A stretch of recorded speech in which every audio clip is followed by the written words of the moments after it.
বন্ধুরা চলে এসেছি নতুন একটা ভিডিও নিয়ে মুভি রিভিউ বস চ্যানেলে। তো স্নিক পিক দেখিয়েছে তার ডেবিউটেন্সারি, যেটা হচ্ছে আবার অ্যামাজন প্রাইমে বেরোবে, যার হচ্ছে বললাম যে কমপ্লিট তো হতেই পারে না এটা। তো যার মুখ্য চরিত্রে রয়েছে হচ্ছে ভুবন বাম, প্রতিভা এবং হচ্ছে রোহিত এবং হচ্ছে আরও অনেকেই রয়েছে।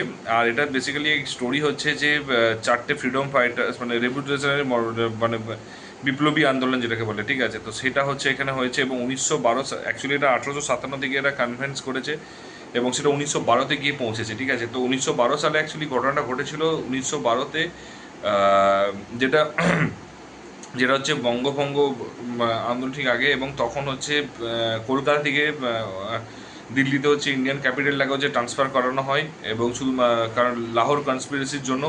তো 1912 সালে এবং তখন যে একটা রেভলিউশনারি যে লড়াইটা শুরু হয়েছে ব্রিটিশদেরকে তাড়ানোর জন্য, সেইটাকে বেস করে এটা মুভিটা বানানো হয়েছে।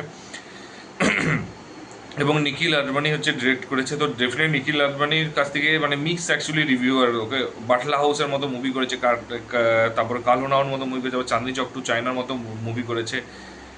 তো তুমি বলতে পারো এই 60% ভালো মুভি আছে, 40% খারাপ মুভি আছে। তো এক্সপেকটেশন কি হচ্ছে এভারেজ লেভেলে রয়েছে।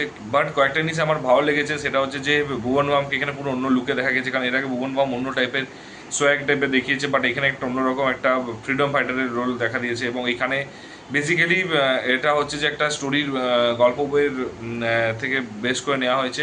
এবং সেখানে হচ্ছে এগুলো নাকি ভগৎ সিং, সুভাষচন্দ্র বোস এইসব ক্যারেক্টারগুলো, মানে এই যে বাচ্চার যে ক্যারেক্টারগুলোতে নাকি থাকবে, ঠিক আছে। তো সেগুলো নাকি এখানে দেখা যাবে। তো দেখা যাক কীরকম। আমি এটা গুগল থেকে জানতে পেরেছি, ডেফিনেটলি আমি টিজার দেখে স্নিক পিক দেখে আমি এত কিছু বুঝতে পারবো না। বাট আমি দেখেছি 1912-এর যে মানে বইটাতে যেটা থেকে ফেস করেছে, সেখানে সুভাষচন্দ্র বোস, ভগৎ সিং এদের নিয়ে বলেছে। তো দেখা যাক সেগুলো কতটা হয় এবং সেটা যখন টিজার বা ট্রেলারে আরও ডিটেলিং করে আরও ডিটেলসে জানা যাবে ডেফিনেটলি। আর এটুকুই মানে যেটা বুঝতে পারলাম যে এটা স্বাধীনতা স্বাধীনতা সৈনিকের মানে স্বাধীনতার উপর ডিপেন্ড করে 1912 সালে যে ঘটনাগুলো ঘটেছিল তার উপরে বেস করে এটা একটা নিখিল আডবাণী মুভি করেছে। আর হচ্ছে হিরো হচ্ছে এরা এবং যথেষ্ট হিরোদের। এবং আমি পার্সোনালি কয়েকটা কথা বলি, টিজার মানে স্নিক পিক কাটিংটা খুব সুন্দর হয়েছে। তিনটে কালার গ্রেডিং তুমি দেখতে পাবে, নোটিস করবে, ঠিক আছে। তিনটে কালার গ্রেডিং মধ্যে আমার দুটো কালার গ্রেডিং কিন্তু তখনকার সাথে ম্যাচ করেছে। একটা কালার গ্রেডিং আমার মনে হচ্ছে একটু নতুনত্ব রয়েছে, আমি জানি না মানে কেন এটা মনে হয়েছে, আমার পার্সোনালি মনে হয়েছে।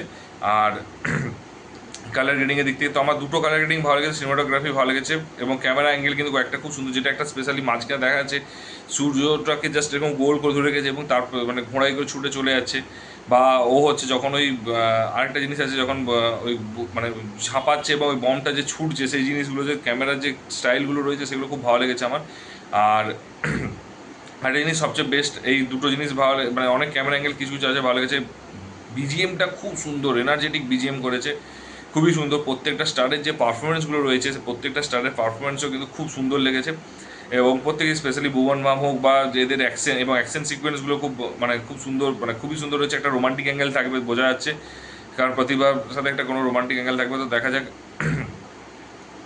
তো এই জিনিসগুলো সমস্ত কিছু হচ্ছে দেখা যায় মানে এইগুলো বেটার রয়েছে। তো এইটুকুই বলার আছে, এর বেশি আর সত্যি কথা বলতে কি সেরকমভাবে বলার নেই। কারণ স্নিক পিকে এর বেশি তো আমার মনে হয় না বিশাল কিছু এক্সপেকটেশন থাকবে। আর হচ্ছে আর নেগেটিভটা তো সবারই নেগেটিভ একই জিনিস বলে বলে আমার লাভ নেই, ঠিক আছে। সত্যি কথা বলতে কি নেগেটিভ বলে লাভ নেই, কারণ একই জিনিস সব কিছু নেগেটিভ। কারণ একটা জিনিস অ্যাট এ টাইম এতগুলোকে বের করেছে, এত ভালো একটা ওয়েব সিরিজের স্নিক পিক বেরিয়েছে, যেটা হচ্ছে তুমি মানে এক্সপ্লেন করতে পারবে না, ঠিক আছে, এতটাই ভালো বেরিয়েছে। বাট যেহেতু একসাথে সব বেরিয়েছে, জবা খিচুড়ির মতো হয়ে গেছে, মানুষ হচ্ছে ফ্রাস্ট্রেট হয়ে গেছে, যখন দেখেও নি হয়তো, ঠিক আছে, টিজারটা। এটাই হচ্ছে একমাত্র নেগেটিভ দিক রয়েছে, আমার মনে হয় না নেগেটিভ দিক কোনটা রয়েছে। বাট এটাতে আমি সিরিয়াসলি বলছি, বিজিএম সমস্ত কিছু আমার এত ভালো লেগেছে আমার পার্সোনালি। এটার জন্য আমি অ্যাকচুয়ালি বলছি যতগুলোর মধ্যে আমি একটা তিন কৌয়ে, এবং এটার জন্য সিরিয়াসলি বলতে কি আমি মানে এক্সাইটেড আছি, চরম লেভেল এক্সাইটেড আছি, আর কিচ্ছু বলার নেই এর বেশি। আর যদি ভিডিওটা ভালো লেগে থাকে তাহলে অবশ্যই হচ্ছে শেয়ার করো। আর যদি অলরেডি টিজারটা দেখে থাকো স্নিক পিকটা, তাহলে কেমন লেগেছে সেটা জানিও।